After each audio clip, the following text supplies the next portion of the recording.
पिताजी, गांव का रामू मिला था। कह रहा था आपने उसे थोड़ी सी रकम पर कर्ज दिया, लेकिन अब उसकी जमीन ही हड़प ली है। क्या यह सच है? तुमने सही सुना है आदित्य, और मैंने तुमसे कितनी बार कहा है कि व्यापार के मामलों में अपनी नाक मत घुसेड़ा करो। तुम्हें क्या पता इन सौदों की असली समझ। पिताजी, मैं आपकी हर बात समझना चाहता हूं, पर जब आप बोलते हैं तो ऐसा लगता है जैसे कोई जमींदार नहीं बल्कि एक कठोर साहूकार बोल रहा हो। तुम इस गांव के होने वाले जमींदार हो, तुम्हें भी वैसा ही बनना चाहिए। तुम जब बोलते हो तो लगता है जैसे किसी किसान का बेटा बोल रहा हो, जिसकी जमीन ले ली उसकी भी चिंता, और जिसे कर्ज दिया उसकी भी फिक्र। पिताजी,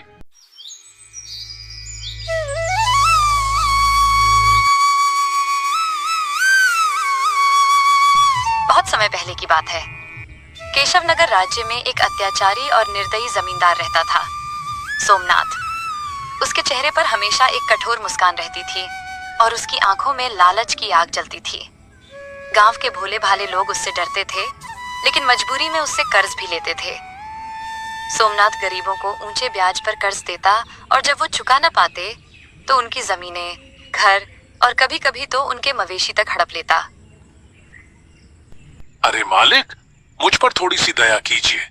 मैंने तो बस कुछ 100 रुपयों की मदद ली थी आपसे, वो भी खेत के बीज और दवा के लिए। अब आप उस पर ऐसा ब्याज चढ़ा दिए कि 7 जन्मों तक भी चुकाने जाऊं तो पूरा ना हो पाए। दया तो उन पर होती है जो मेहनत करते हैं। तू तो हर बार हार का बहाना बना लाता है। ब्याज तो नियम से लगता है। तूने दस्तखत किया था ना कागज पर? हाँ मालिक, दस्तखत तो किए थे, लेकिन मुझे पढ़ना नहीं आता। आप ही बताइए, क्या अनपढ़ होना कोई गुनाह है? मैं तो समझा था बस थोड़ी मदद ले रहा हूँ। अब आप तो मेरी जमीन ही छीनना चाहते हैं। कर्ज लिया है तो चुकाना पड़ेगा, या फिर जमीन छोड़ दे, किसी और को दे दूंगा जो समय पर चुका सके। हे भगवान, अगर इंसानों में इंसानियत नहीं बची तो अब उम्मीद किससे करें? ये तो सरासर अत्याचार है मालिक, अत्याचार। तेरी नजर में यह अत्याचार हो सकता है रघु, लेकिन मेरी नजर में यही व्यापार है। 2 दिन का वक्त है तेरे पास। या तो पूरा कर्ज ब्याज समेत चुका दे, या अपने खेत से हाथ धो ले। सीधी बात है। मालिक, ऐसा मत कीजिए। मेरी बीवी है, 2 छोटे बच्चे हैं। अगर आप खेत छीन लेंगे तो मैं क्या करूंगा? कैसे जीऊंगा? कैसे उन्हें पालूंगा? कुछ दया कीजिए मालिक। मैं क्यों सोचूं तेरे परिवार के बारे में? जब ब्याह किया था, बच्चे पैदा किए थे, तब मुझसे पूछकर किया था क्या? अब गरीबी की माला जप रहा है।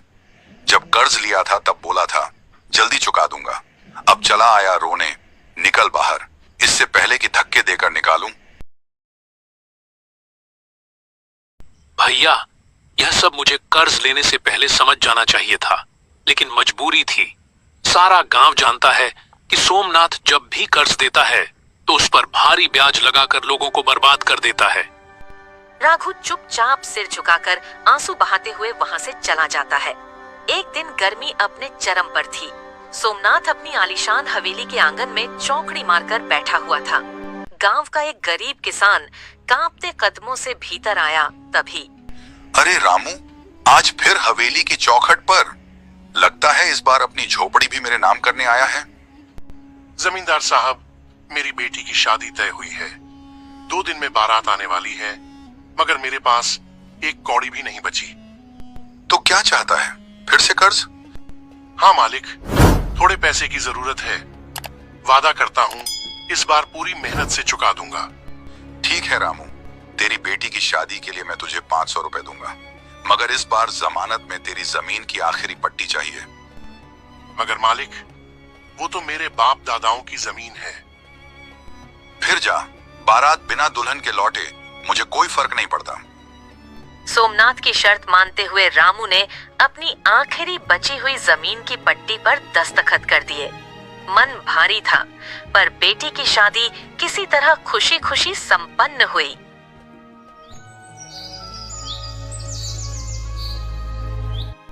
कुछ ही दिनों में सेठ की तबीयत बिगड़ गई। उसकी बीमारी ने अब पूरे शरीर को जकड़ लिया था। सोमनाथ अपनी हवेली से गुस्से में बाहर निकला और सीधा गांव के सबसे बड़े वैद्य जी के पास पहुंच गया।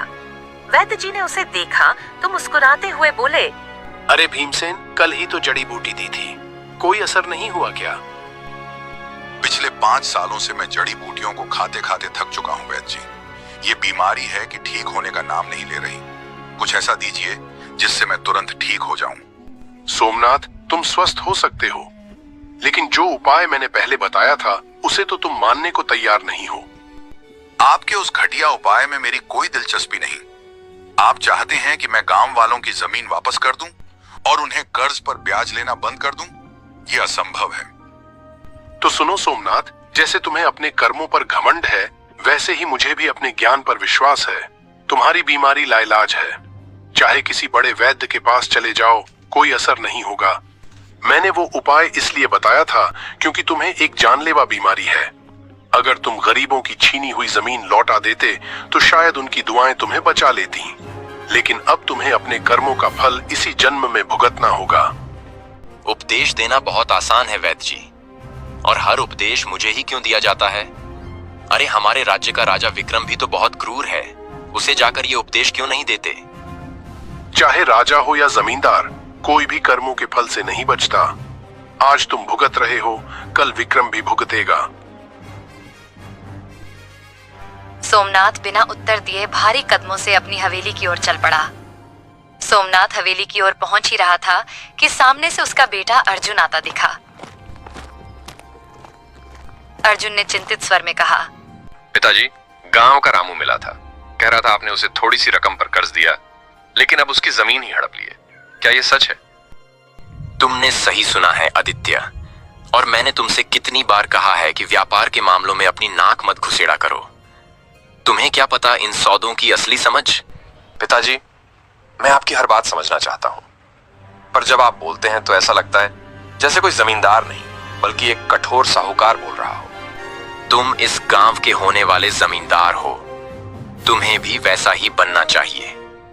तुम जब बोलते हो तो लगता है जैसे किसी किसान का बेटा बोल रहा हो, जिसकी जमीन ले ली उसकी भी चिंता, और जिसे कर्ज दिया उसकी भी फिक्र। पिताजी, आप 5 सालों से बीमार हैं। क्या आपने कभी सोचा कि ये बीमारी गांव वालों की हाय का असर हो सकती है?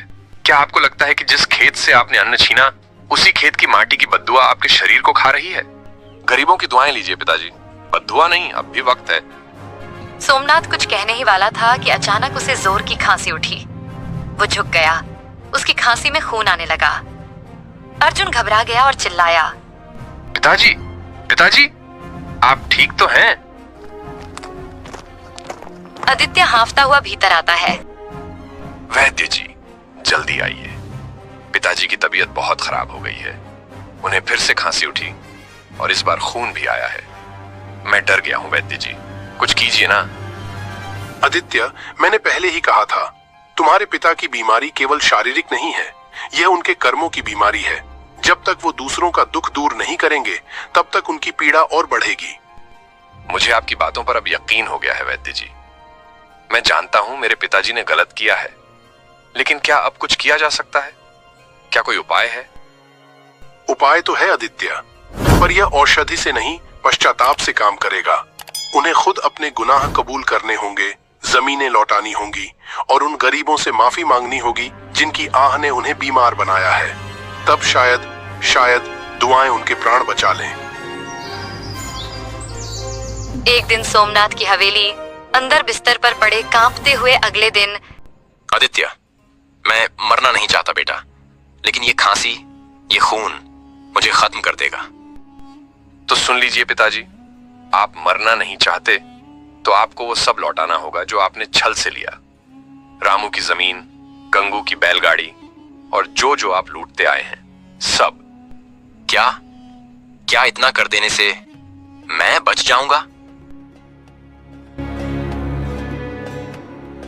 गांव वालों, आज मैं तुम सबसे माफी मांगने आया हूं।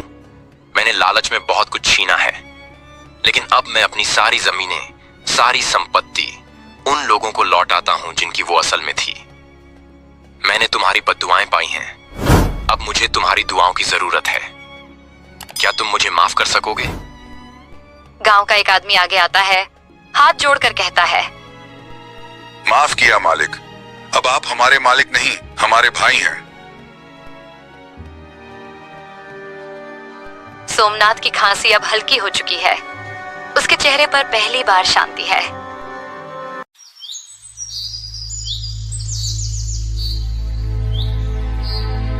सरगुजा गांव में भोला नाम का एक मासूम चरवाहा रहता था। रोज की तरह उस दिन भी वह अपनी 2 प्यारी भेड़ों झुनझुनी और घंटी को लेकर पहाड़ी जंगल की ओर निकल पड़ा। चलो मेरी प्यारी भेड़ों, आज भी खूब चरना है। सब ठीक ही चल रहा था, तभी अचानक एक अजीब सी चीख सुनाई दी।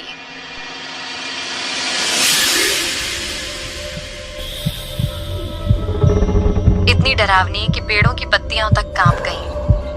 डर के मारे उसकी भेड़ें छिटक कर भाग गईं। भोला घबरा गया। अरे ये क्या, ये कैसी आवाज थी?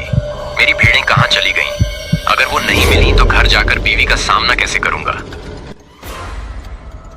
वह उन्हें खोजता खोजता पहाड़ी जंगल के भीतर और भीतर चला गया। सूरज डूब चुका था, अंधेरा गहराने लगा था, पर भेड़ों का कोई नामो निशान नहीं मिला। तभी वह थककर बैठा और जोर से चिल्लाया, हे भगवान, अब मैं क्या करूं? मैं बहुत अंदर आ गया हूं। कोई है? कोई मेरी मदद करे। उसकी आवाज सुनकर एक भूत की नींद टूट जाती है।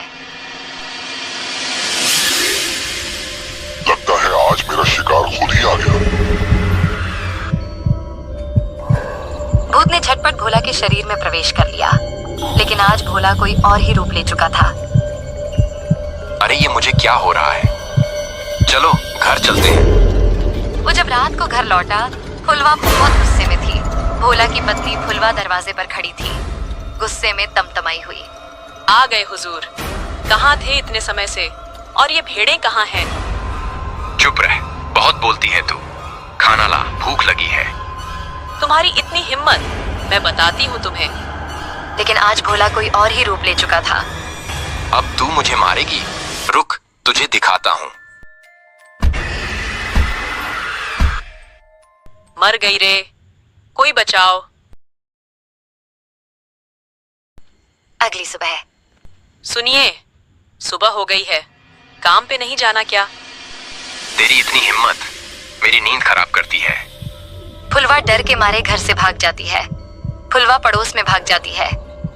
भोला भी पीछे पीछे जाता है, लेकिन जैसे ही बाहर आता है, सूरज की रोशनी से जलने लगता है।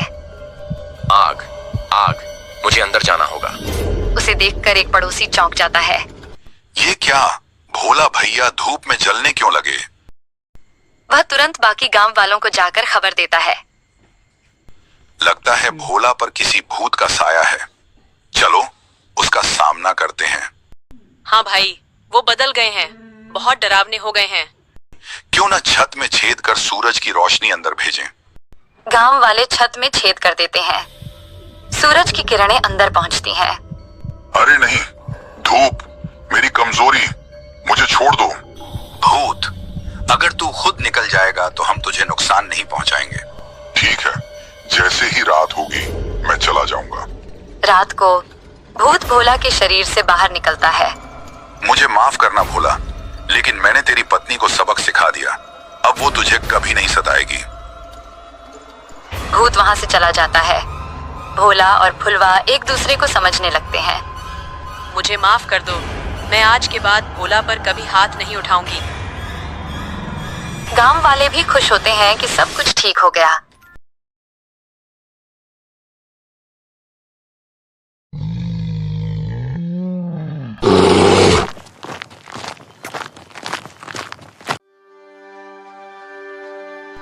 एक जंगल में एक शेर रहता था।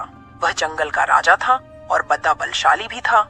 सारे जानवर भय के कारण उसका गुणगान किया करते थे।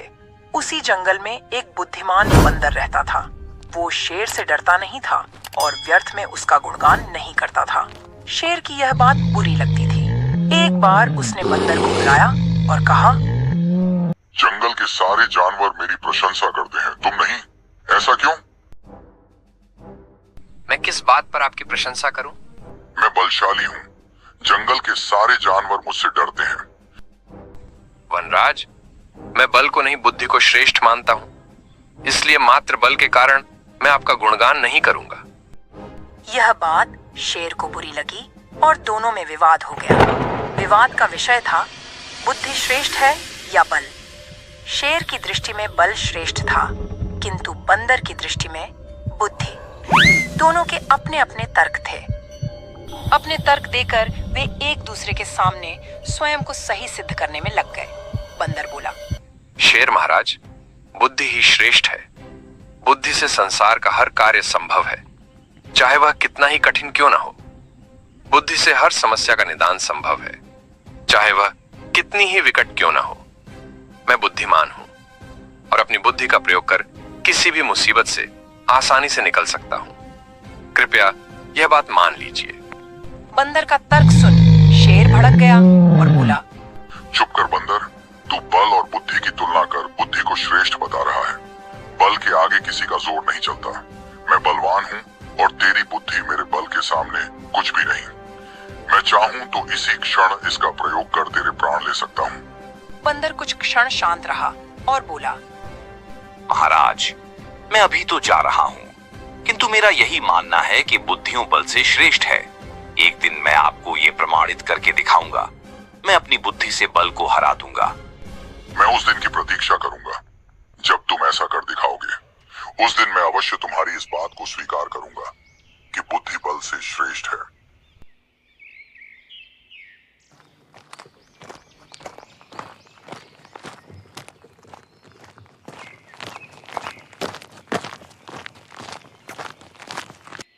इस बात को कई दिन बीत गए।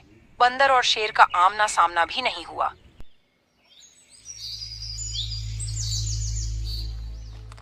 एक दिन शेर जंगल में शिकार कर अपनी गुफा की ओर लौट रहा था। अचानक वह पत्तों से ढके एक गड्ढे में जा गिरा।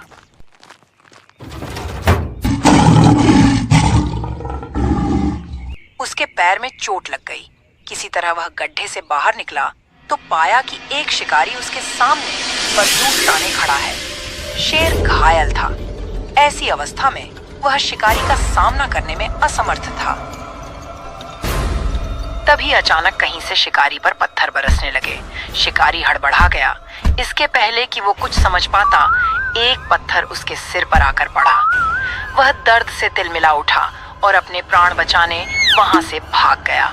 शेर भी चकित था कि शिकारी पर पत्थरों से हमला किसने किया और किसने उसके प्राणों की रक्षा की। वह इधर उधर देखते हुए ये सोच ही रहा था कि सामने एक पेड़ पर बैठे बंदर की आवाज उसे सुनाई दी।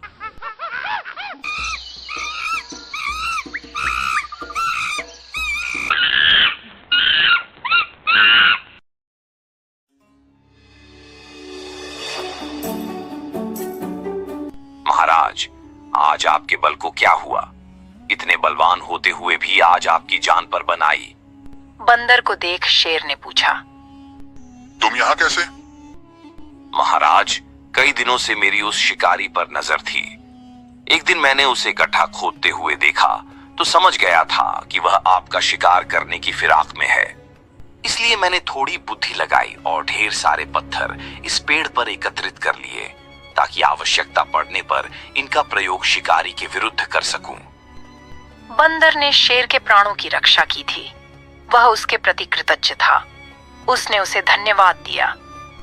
उसे अपने और बंदर में मध्य हुआ विवाद भी स्मरण हो आया। वह बोला, बंदर भाई, आज तुमने सिद्ध कर दिया कि बुद्धि बल से श्रेष्ठ होती है। मुझे अपनी गलती का एहसास हो गया है। मैं समझ गया हूँ कि बल हर समय और हर परिस्थिति में एक सा नहीं रहता, लेकिन बुद्धि हर समय और हर परिस्थिति में साथ रहती है। महाराज, मुझे प्रसन्नता है कि आप इस बात को समझ गए। आज की घटना पर ध्यान दीजिए। शिकारी आपसे बल में कम था, किंतु बावजूद इसके उसने अपनी बुद्धि से आप पर नियंत्रण पा लिया। उसी प्रकार मैं शिकारी से बल में कम था, किंतु बुद्धि का प्रयोग कर मैंने उसे डराकर भगा दिया। इसलिए सभी कहते हैं कि बुद्धि बल से कहीं श्रेष्ठ है।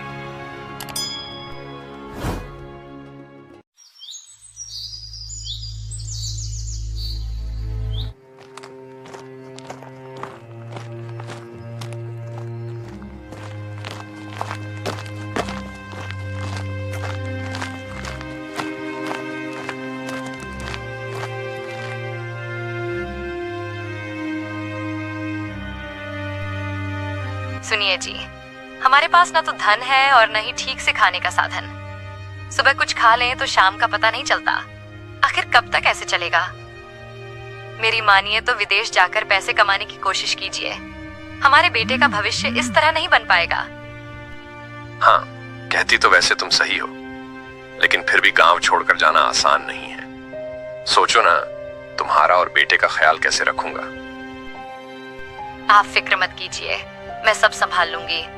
आप सिर्फ अपने परिवार के लिए यह कदम उठाइए।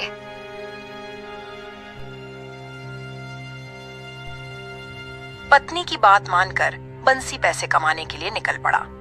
जंगलों से गुजरते हुए वह बहुत थक गया। चलते चलते उसे एक बड़ा बरगद का पेड़ दिखाई दिया। उसने सोचा थोड़ा आराम कर लूं।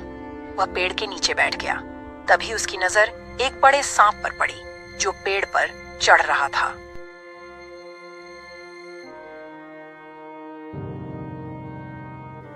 बंसी ध्यान से देखने लगा। तभी उसने देखा कि उस पेड़ की एक डाल पर सुंदरी और राज नाम के चिड़ियों ने घोंसला बनाया हुआ था, जिसमें उनके बच्चे थे। सांप को देखकर सुंदरी और नटराज के बच्चे डर के मारे चिल्लाने लगे। यह देख बंसी तुरंत समझ गया कि खतरा है। उसने सोचा, बच्चे तो बच्चे ही होते हैं, चाहे वो इंसान के हों या पक्षियों के। उनकी रक्षा करना मेरा फर्ज है। जब सांप बच्चों के करीब पहुंच गया तो बंसी झट से उठा और एक पत्थर मारकर उसे भगा दिया। सांप वहां से भाग गया। बंसी ने राहत की सांस ली और वापस बरगद के पेड़ के नीचे आकर लेट गया। थोड़ी देर बाद सुंदरी और नटराज अपने बच्चों के पास लौटे। बच्चों ने सारी घटना बताई। माँ बाबा, आज इस पेड़ के नीचे जो आदमी लेटा है उसी ने हमारी जान बचाई है। एक भयानक अजगर हमें खाने आया था, लेकिन इस आदमी ने उसे भगा दिया। यह सुनकर सुंदरी और नटराज बहुत खुश हुए। वे उस आदमी के पास पहुंचे और बोले,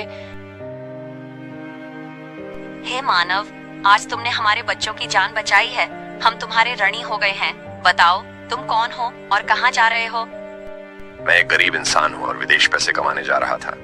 रास्ते में थक गया था तो इस पेड़ के नीचे आराम कर रहा था। तभी मैंने अजगर को देखा और तुम्हारे बच्चों की रक्षा की। कुछ भी कहो, बच्चों की रक्षा करने का काम बहुत बड़ा होता है। हम आम चिड़िया नहीं हैं। हम हीरे खाते हैं, असली हीरे। और हमने सुना है कि इंसानों के लिए हीरा बहुत कीमती होता है। हम तुम्हें कुछ हीरे देते हैं। इन्हें बाजार में बेचकर तुम खाना पीना खरीदो और यहीं रहकर हमारे बच्चों की देखभाल करो। हम रोज तुम्हें ऐसे हीरे देते रहेंगे। यह सुनकर बंसी बहुत खुश हुआ। उसने सोचा, अगर मुझे यहीं से धन की प्राप्ति हो रही है तो फिर बाहर क्यों जाऊं? इसके बाद सुंदरी और नटराज ने बंसी को कुछ हीरे दिए, जिन्हें उसने बेचकर खाना पीना खरीदा।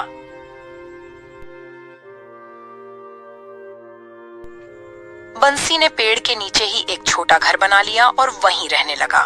अब वह चिड़ियों के बच्चों की देखभाल करने लगा। सुंदरी और नटराज निश्चिंत होकर भोजन खोजने जाते और बंसी का आभार व्यक्त करते। साथ ही हर दिन कुछ हीरे भी देते। 6 महीने बीत गए। चिड़ियों के बच्चे बड़े हो गए। बंसी को अब अपने परिवार की याद सताने लगी। मैं घर जाकर अपने परिवार से मिलना चाहता हूँ। पता नहीं मेरी पत्नी और बेटा कैसे होंगे। अब तुम निश्चिंत होकर घर जाओ। हमारे बच्चे अब बड़े हो गए हैं और उड़ सकते हैं। अब उन्हें कोई खतरा नहीं है और अगर कभी मन करे तो इस जगह आ जाना। इतना कहकर सुंदरी और नटराज ने बंसी को बहुत सारे हीरे दिए। बंसी ने उन हीरों की एक पोटली बांधी और अपने घर लौट गया। जब उसने अपनी पत्नी को हीरे दिखाए तो वह बहुत खुश हुई।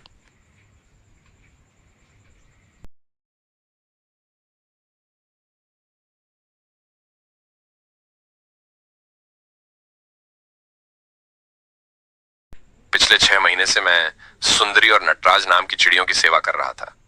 उन्होंने ही मुझे ये अनमोल हीरे दिए हैं।